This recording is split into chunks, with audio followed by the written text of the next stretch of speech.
Hello everybody, we are back on the stage and I'm joined by two gentlemen here bringing me Army of Two, the 40th day for the Xbox 360. I have Alec Hutchison. How you doing, Alex? Hey, I'm doing good, thank you. And also we got Matt Turner. You are the producer, correct? Matt, Alex, what have you guys brought for us to check out today? So we've got Army of Two, the 40th day, which is obviously the sequel to the Army of Two, which came out and was very, very successful on 360 and PS3. What we're really trying to do with the new one is take the co-op shooter to the next level. So we've got a bunch of stuff we're showing. We'll run you through the sort of second-to-second immediate gameplay. But what we're also showing, behind closed doors is all the long-term gameplay as well. So the new morality system, the new weapon customization. Excellent. Let's take a look. Okay, so what you see here is the guys. Obviously what we're trying to do with the new game is put you in the middle of a disaster. So there's lots of games that do destruction. You know, you can blow holes in walls, all that kind of stuff. That's not what we mean. What's good for us is it's a disaster as a theme. So basically, you've seen Towering Inferno or Cloverfield Without the Monster, all that sort of stuff. We really want you to feel like you're in the middle of an active disaster. You know, a lot of games you feel like you get there 5 minutes after all the cool stuff happened. In our game, all the disaster will be live. So we'll show you that in a moment. Also, little things people can notice straight off the bat. The masks come up in the new game. In the first game, there were these great iconic sort of killing machines. In the new game, when they're not in combat, the masks come up, which gives us the ability to have sort of more dynamic range in there and tell a story. So without further ado, let's show you what the destruction looks like.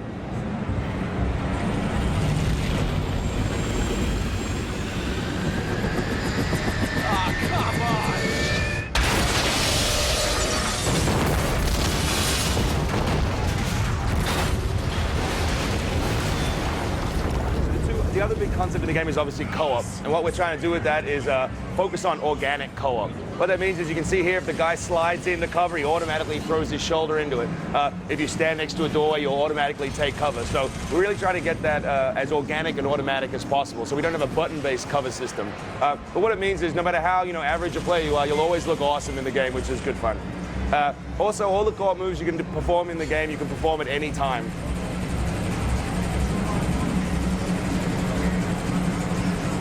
We just blew up. Now we're back. Glories of playing over internet connections.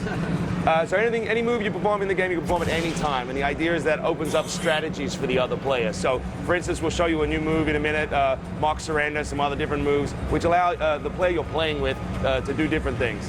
For us, really, co-op is not a mode, it's not an extra mode, it's core to the experience. Another new feature coming through here is the idea of pre-combat. So if we're going to put you in the middle of a disaster and it's going to be in Shanghai and it's going to have just happened, we're going to have civilians in the environment. So what you can do here is you see a bunch of this invading force interrogating some civilians, and you as a player need to make a decision: who are you in this world? Are you the sort of person that kills all the civilians and makes jokes about it, or are you the kind of people who take care, give orders to your partner appropriately, and save these people? We tried to put choice in every element in the game. So here you can see he ordered his buddy to go grab that guy as a hostage. He was the superior officer, so the other guy surrendered. And now you can even go up and tie him up. If you wanted to, you could execute him, but again, it's asking that question of who are you, and who are you when nobody's watching. Civilians in our game are basically, they're almost like currency in the sense that if you save them, you'll get new weapon parts, cash, sometimes information, which goes back into the medium to long-term gameplay. Like I said before, co-op is integral to our game. There's no way to avoid it. You can't get through the game without playing with your buddy. So a situation here, for instance, you go up, you find a locked door. You need to boost your buddy over in order to unlock it from the other side. But what happens is when he gets up there, he sees another hostage lineup on the other side that you can't see. So he needs to use a new feature we're calling, the co-op playbook to tag those guys for you. You can see here Matt's aiming at them. In the top right window, you can see your partner aiming at the other guy. So by timing it correctly, you can save the civilian. The cool thing there is also there's shoot through, so any surface you see that looks like it can be shot through, you can shoot through. So that was wood, obviously that worked. And now the partner will come down over the other side and let him out. The whole game's set in Shanghai. I think I mentioned that before. For us, really, it's a personal story. It's a co-op game. The story that's interesting to tell is the story of you and your buddy and how you get through this problem. Lots of games are about saving the world. We like to think ours is more about saving yourselves. They're kind of the mercenaries, right? They're way into the money. Exactly, and that's great because it gives you the opportunity to say, like we say, who are you? Are you good guys or bad guys? They don't represent the government. They don't represent an army. You are two individuals in an event that's much bigger than you. There's another one called Mock Surrender. You can see the right. Matt's surrendered, and up in the top right, his partner AI has realized what Matt's doing and is helping him out by sniping. These situations, these pre-combat moments, give you the opportunity to avoid them pulling in reinforcements. So basically, it makes it a lot easier for you as a player if you execute these effectively. This last little bit we'll do in the demo is basically, a big combat moment. Obviously, the game at its heart is still epic combat, blowing everything up, and we really want people to feel like the through-the-gun experience has come to the next level. So we're also trying to take you. You hear the voiceover mention the Shanghai Zoo. We're trying to stay away from cliched environments, no warehouses, no docks, no crate factories. So we'll be taking you through Shanghai Zoo and some other places you really shouldn't be shooting automatic weapons. So I think players are going to be really excited. I can tell you that the players are definitely excited because the emails have just been flooding in since we've been talking. Do you mind if I throw some user questions your way? Awesome. Alexander Goodman out of Troll9 wants to know, can you still buy new masks and gear? Weapon customization is huge for us this time. We call it Lego with guns. And basically it means that any part of any gun can be recombined with any other gun. And we've also added hundreds of new parts over the top of that. Everything from high-tech, new devices, all the way down to Coke bottle silencers and bayonets that you might find on the ground. So you can do more customization, I think, with the guns than any other game out there. At the same time, we're not doing the armor stuff because we want the guys to feel like they're in the middle of disaster. As time passes in the game, they'll get more and more beaten up. So we don't want you customizing their gear, but we really are going to the next level with the guns. Danny Morgan from London wants to know, the camera in the first Army of Two was kind of hard when attacking people in really close combat. What has been done to solve this problem, you guys? Yeah, lots of things. So we simplified the controls a lot, which was key to us. So now you have a melee button available at all times. You have a grenade button available at all times. So you don't have that automatic melee anymore on fire. So you can basically choose to shoot them at close range or melee on yourself. So I think there won't be any problems there anymore, which is great.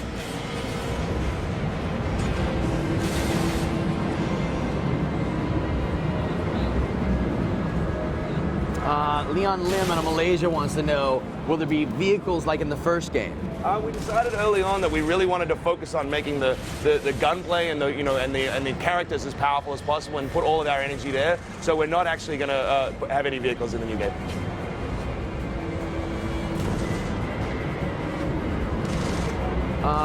This comes from Ryan Alex in Erlanger. He said he noticed on his connection he had some trouble sometimes with the speed and I guess the servers themselves. Have you guys seen that and addressing it now? Well, we've been, EA's always evolving their online service, so I think this time it should be fine. We're also, just so that everyone knows, we're addressing the problem of America not being able to play against Europe. So this time everyone all around the world will be able to play together, which we're really excited about. Gavin Byrne at Ireland, he wants to know, what exactly is that gauge at the top of the screen there? Right, so that's an aggro meter. And what that means is, in the game, we talk about organic co-op. We want all of these elements to be available to players all the time. So as you sit down, as Matt shoots like crazy, he pulls more and more attention to himself, which means it again opens up a strategy for your partner. So you can sit there with a really, really big gun, firing like crazy. You'll pull all the attention to you, and your partner can flank or snipe or sneak up and sneak kill some characters as well. This one, I'll give this one to Chris Niles. A few of the folks are definitely asking about control schemes. You guys do any fundamental differences in the way the game controls or plays? We simplified everything. So, the new controls basically are pretty standard. Same as, if you've played any other shooter out there, I think you'll be familiar.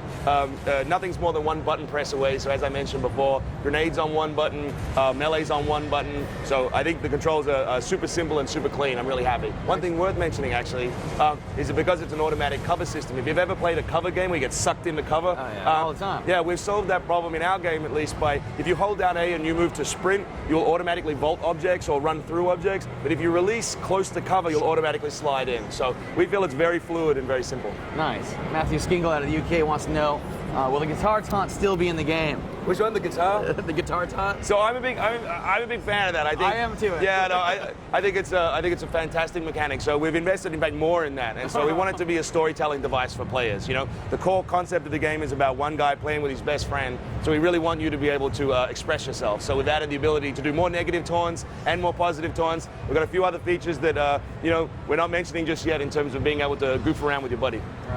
Alex Hutchison. Thank you so much. The game is Army of Two. Thank you so much for coming by. Appreciate it. Tell the folks at home when it's coming out and what's going to be available for. It's winter 2010. It's going to be on Xbox 360, PlayStation 3, and PSP. Fantastic. GameSpot's E3 2009 stage show continues after this.